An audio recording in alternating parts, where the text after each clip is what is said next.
The squat is that full body movement pattern that helps look at how the system is folding and with triple flexion and triple extension and how well it stacks.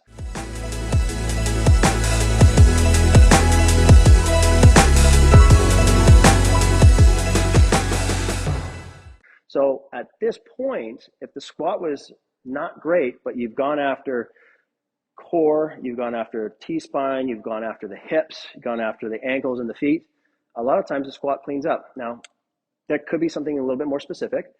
And when we look at somebody's squat and you see them kind of folding over, maybe it's the ankles, maybe it's the hips, we don't know yet. But oftentimes it can be a motor pattern issue. So we're gonna come on down, we're gonna look more specific at the ankle. We're gonna do a knee to wall test. I'm gonna use my measurements, gonna use my fist, okay? Keeping the heel on the ground, and we're gonna see, can your athlete get their knee to the wall without any issues? Now, you're gonna ask them, any pinch, pain, or pull. If there's pinch on the front and it's limiting them, it might be a joint issue. If it's pull on the back and they're restricted, it might be more of a soft tissue restriction. And we've gone over some of these with the ankle and the foot. Now, if they get all the way there and it's a pinch issue or a pull issue, it might be a strength motor control problem. So when we get in there, but we're also going to see that with single leg balance. So if we get here and we're feeling a little bit of pinch, we've done some ankle mobilizations, we're going to do one that gets us into the squat position as well. So to unlock or mobilize that joint at the ankle, we're going to take a little bit more of an elevated position. So you can see I'm in a squat on this side here. So when it was closer to the ground, when we're doing proprioception for the foot and ankle and single leg balance, a little bit more horizontal, but we're going to take a different angle. We're going to drive that talus a little bit more down. So we're going to get into that nice squat position, tall here, take it to end range, and then press out.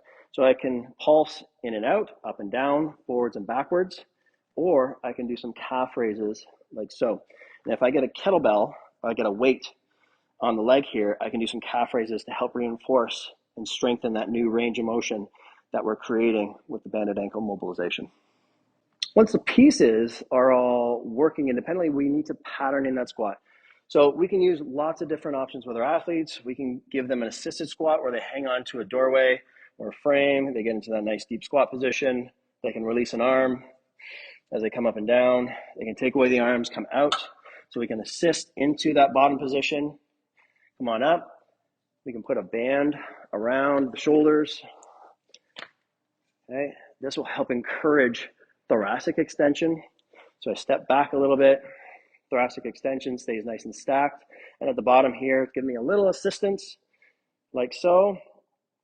I can get band on my knees if the hips are not doing their job like they should. They're not turning on like we want them to, right? So now we're here, we're prying those hips open, keeping the feet nice and flat. If the ankles are still an issue, we get our wedges. There's nothing wrong with this. Okay, we're just giving a little mechanical advantage so that they can squat safely either front or back. And then of course we use resistance to lock this in, and whatever resistance you choose, it's all dependent on the athlete's mechanics and what is relevant for them.